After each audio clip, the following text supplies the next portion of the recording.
The state of Utah has set a record for snowpack. We're now on the cusp of breaking a nearly century-old record. Utah has been getting hit by avalanches. We just beat 1983 as of midnight last night. Utah's statewide snowpack average is now 201% of normal. The south arm of the Great Salt Lake has already risen about 3 feet.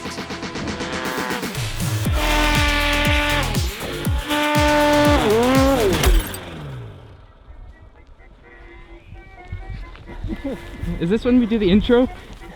Hi, welcome to Utah, where we're experiencing the deepest snow on earth.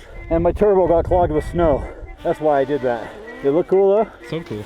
Like time number 8 today.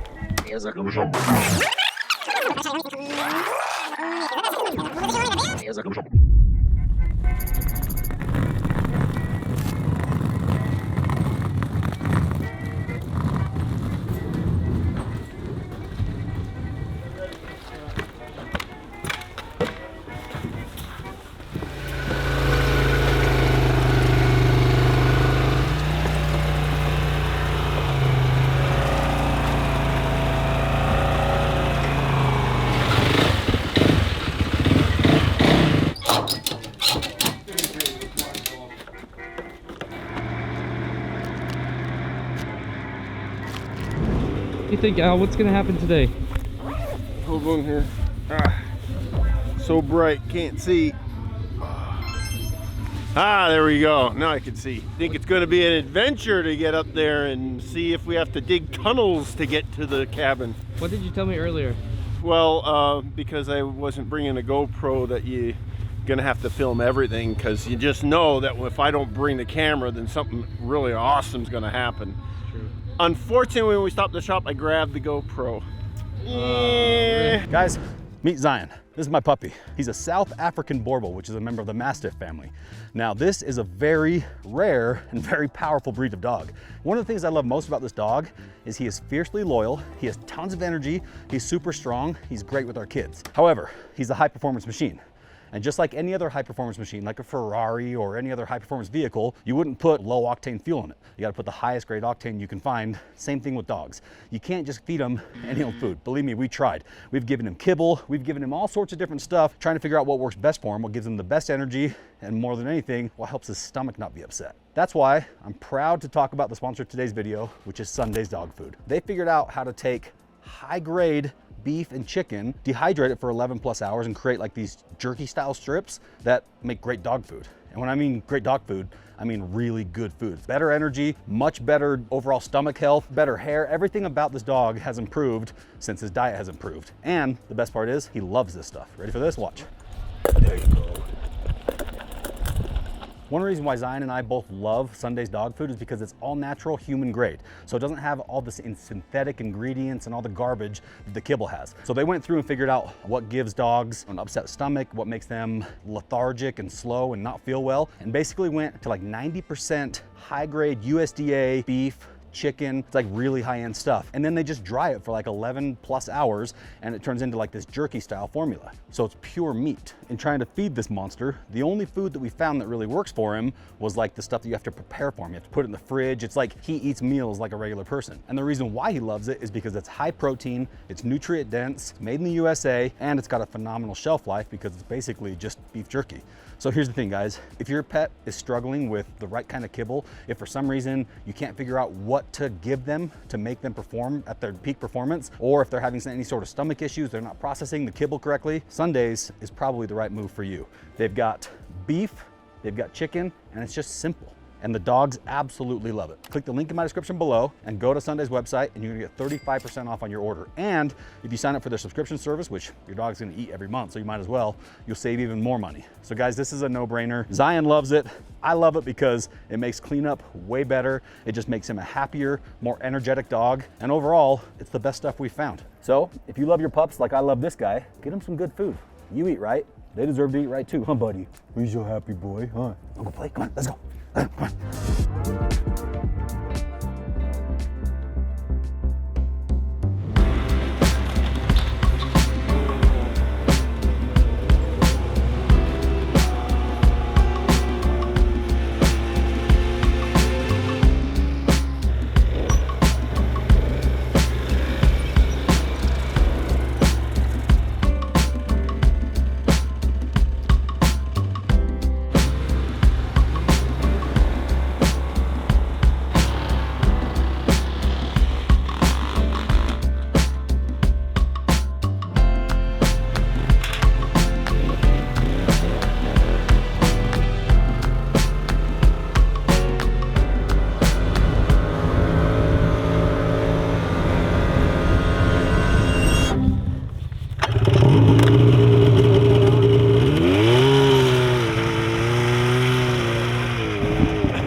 wild.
Ladies and gentlemen, you are in luck because you're about to get a bonus vlog. Now, bonus vlogs, let me explain to you, they're not just like, ooh, that was a fun little extra moment. Bonus vlogs are something that we were not anticipating filming, and then things got real weird or real sideways or real crazy or real exciting, and we're like, we should probably film this.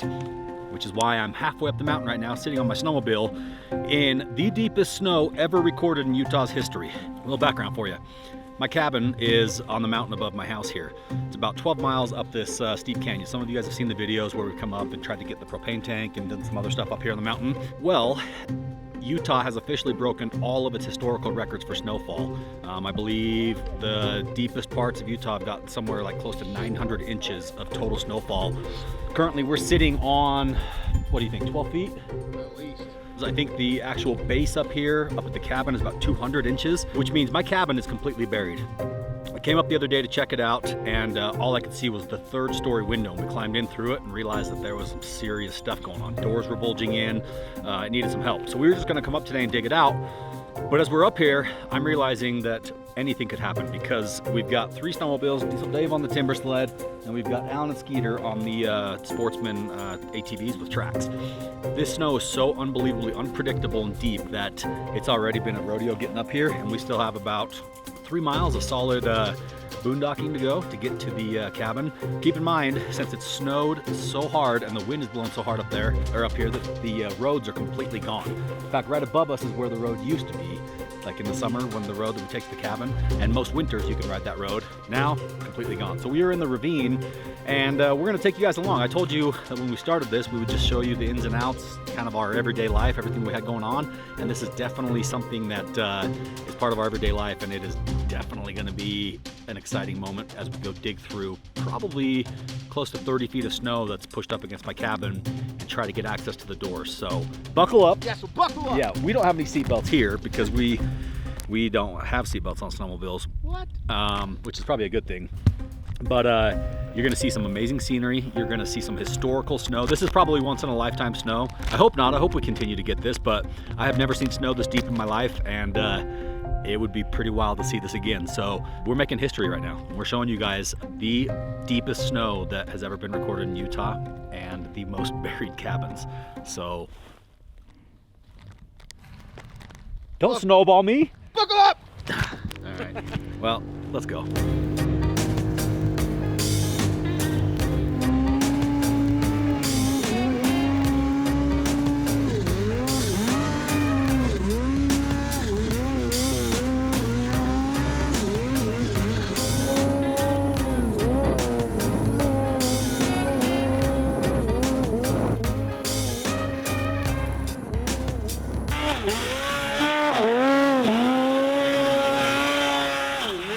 I was gonna do that, but I couldn't find my keys. He's been stuck probably 6 times today. Granted, I've been stuck probably 46 times, but that's besides the point. I'd say he's a professional, and he's been having a rough day.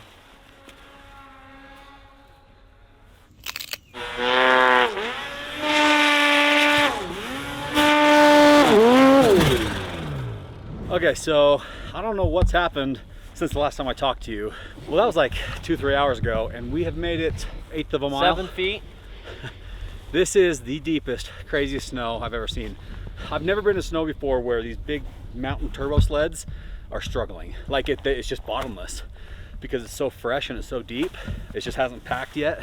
So it got warm this afternoon, now it's starting to get chilly again. So it's finally starting to firm up a little bit, but I was just flipping around right here like I normally do, leaning, and then all of a sudden it cuts through to the fresh fluffy stuff below, and the sled just wipes out from underneath you. So the four-wheelers are doing surprisingly well as long as they follow our tracks, but we have to break trail all the way to the cabin. We can't go the normal way, kind of the shortcut straight to the cabin, which is the way snowmobiles always go. I tried going up it, and I would have had to get multiple runs at it, and I've never in my life, it's like a simple hill. I've never had a struggle going up that hill.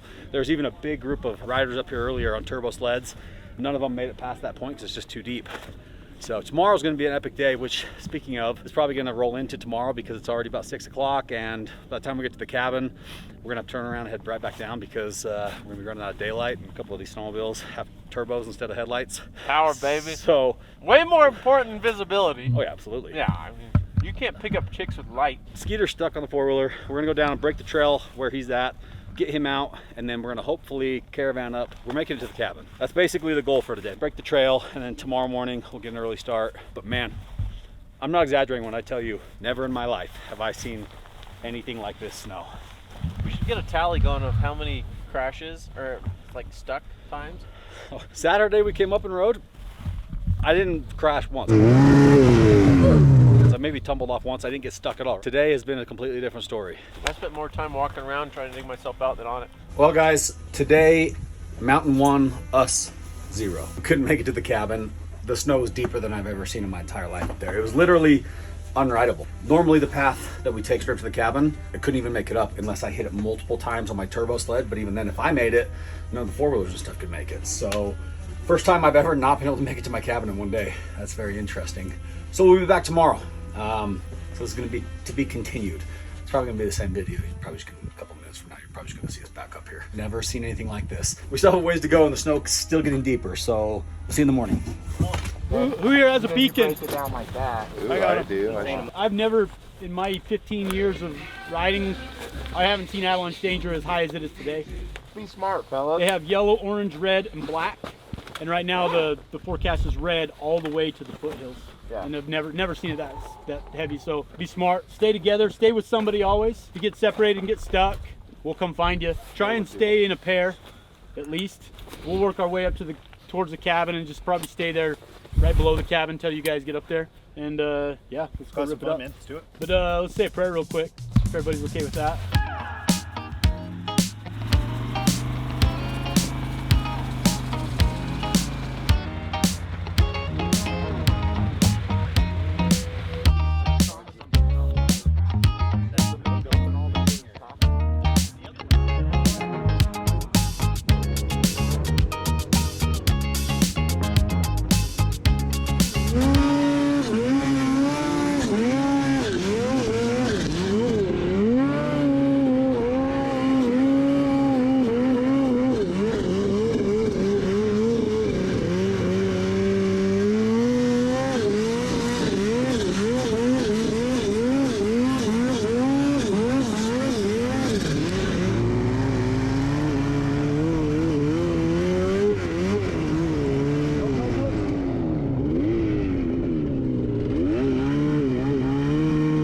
As Dave mentioned, it's day 2. I don't really know what time it is.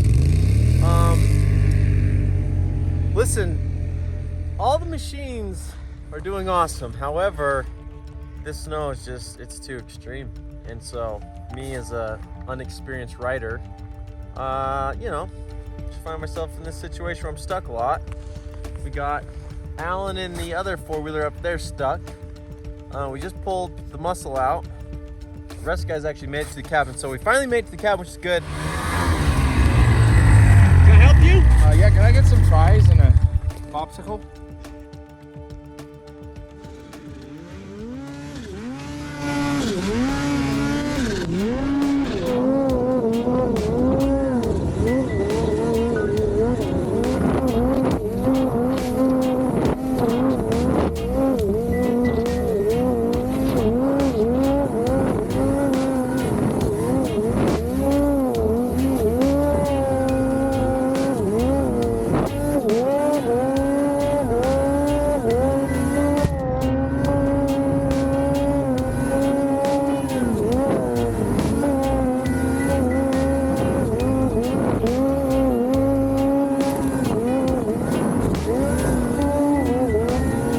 Well guys, good news. It's day 2 and we finally made it to the cabin after a lot of freaking work. Yesterday the snow was, as you guys saw, just completely unrideable. Today it's a little better. Had the night to settle, freeze, come back down a little bit, and it's rideable. So we've got 3 or 4 of the sleds here. I believe there's 10 or 12 of us in the group, so the rest of them are slowly making their way up. ATVs are almost here. They're actually doing really well. But as you can see, here's our dilemma. This is my cabin. That is about 40 feet off the ground, the peak of that roof, maybe 30. That's 30 feet of snow pushed up against it. Somewhere in there, underneath probably another 30 feet of snow, is the side doors, 2 doors. We're gonna try to shovel down to the rearmost one because the front one, I think, is bulged in and broken too much. So basically, you can see this is the 3rd story window, which we had to dig down into to get in. Literally, guys, right here where I'm standing, I'm in 30 feet of air. It's absolutely bananas. So you crawl through here and you can see that right over here, down 2nd floor, 3rd floor, snow in there? Those are the 3rd story windows covered in snow. Chimney needs to be unburied. Luckily, this roof has a pretty good pitch to it, so the snow isn't really bulging too, well, I guess I can't say that. It is, ooh, she's definitely heavy. You can see it's kind of bowing in. I gotta get some of the snow off of here. That's our plan. That's why we're here. The rest of the gang's gonna be here in a minute and we will start digging. This is insanity, guys.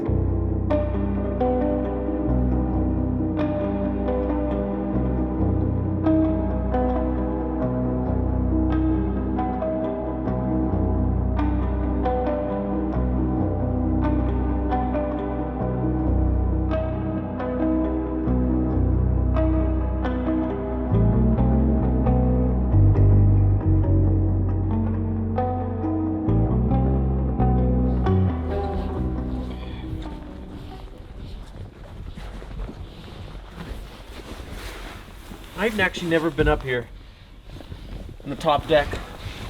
Didn't think the first time being in it would be through the roof. All right, time to get to work. This is a lot. So we're gonna get a fire going because hopefully the fire will warm it up a little bit to help kind of loosen some of the snow on the roof. Wild. So the door's like caving in. Whoa, look at that.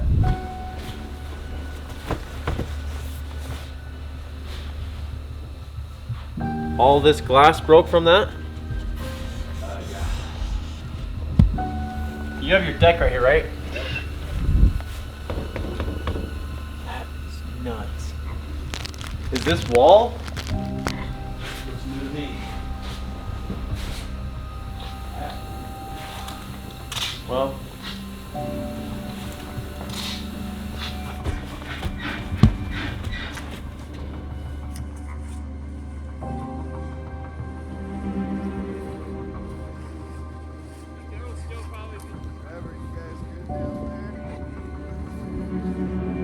this is 20 feet of snow, my friend. 20 feet. How much left, man? You guys.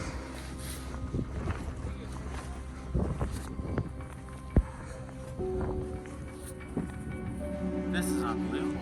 I haven't even hit the roof line yet. The crappy part is I throw the snow, it's thrown right down to where we need to shovel it again.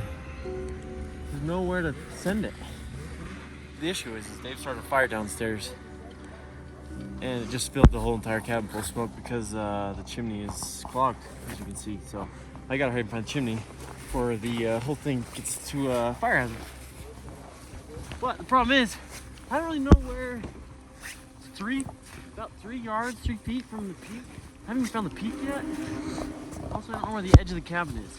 So I don't know if I'm still on the cabin.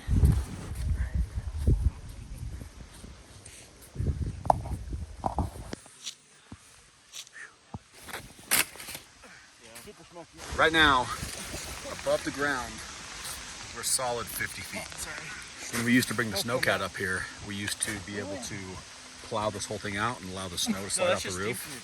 We came looking for the front door and we're pumped to find the chimney.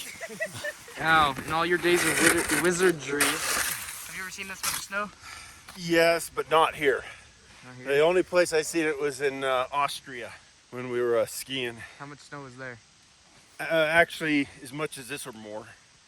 They would have, like, on the sides of the roads 20 feet high, and sometimes there was even tunnels for the roads.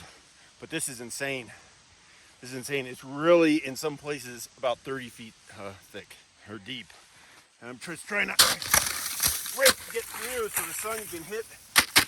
And right here, it's very easy for me to fall because there's the way the roof sticks out, there's a gap, and that's the way I'm going to try to dig in order to get to the front door, but I want to get some of this out first.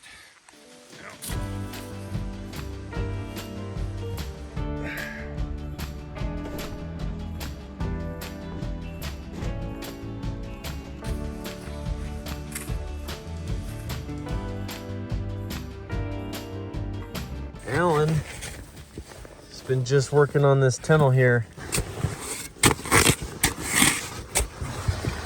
Well, Alan? Yeah? How's it working out? Well, I'm right above the door where my leg is there. I'm just trying to make it a little bit deeper here. I wonder if you punch through, you can feel the bottom of the roof line, right? Or no? Oh, I'm underneath the bottom of the roof line. See, the roof line's right there, and that's the end. My foot's underneath it. I bet if you kick that open, you might be able to hit Diesel's area, and then we can shove snow out that way. Well, when you do that, snow's gonna come down into it. I got to dig down here a little bit to get into that easier. That's why I just need to fill up that bucket and keep moving it. Alan is digging his tunnel right here. And we have Skeeter, Diesel, working on another entrance over here. Love what you've done with the place. Thanks. I think about putting some decorative lighting here, maybe a sculpture here, gargoyles. So far, so good. We've been digging for what, 6-7 days now. In my hatch, way up there, we're making some good progress. Real good progress. It's really skinny though. It's like one shovel width wide. So you basically dig as deep as you can, and then start over by knocking the walls down and make it a little bit wider for us chubby guys. We need an XL hallway. Yeah. But luckily, we've hit the roof line where Alan's digging in, which means Alan is probably directly below me or right behind me, one of the two. And as soon as we get around that roof line, we should be able to dig right to the door pretty quick. And by pretty quick, I mean by supper time. Got my sleeves rolled up, steam's rolling off my head, getting my bald spots tan lined, you know. No one will be able to tell once I'm nice and tan up there. Some would say it's the American dream. This is definitely the American dream, 100%. Yeah. Want some soups? Hold on. What's the expiration date on them? I just brought these up actually recently. I did, look.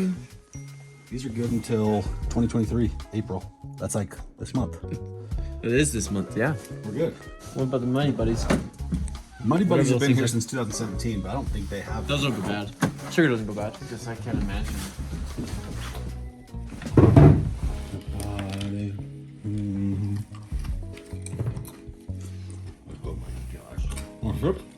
But you can't have one, that's the problem, you know? Oh, smoky in my eyes. Explain to me how these cabins up here are. This is a rustic family getaway heritage cabin that's on federal government land. So you can't come up here and just buy one? No, they never come for sale. You gotta know somebody. It's not a luxury cabin by any means. It's a snowmobile in and dig down to the doors cabin. Did the soup guy just make an announcement? Yeah, I got clam chowder, I got tomato, a chicken noodle, and I got chili. Oh. We didn't pack a ton of water, so we're making water by melting snow for the cup of noodles. Wow! That was the glass tray that I was cooking the soup in. Apparently it did not like the temperature. It was incredible. Also very confusing. Is that glass? You guys are pretty close. I can see the windows and everything. I could just go right down to the windows, but I need to empty that bucket. Could you empty that bucket for me? Yeah, hand it to me. I'm right there at the top of the door. And they're probably about I can see light through the snow, so they're getting close.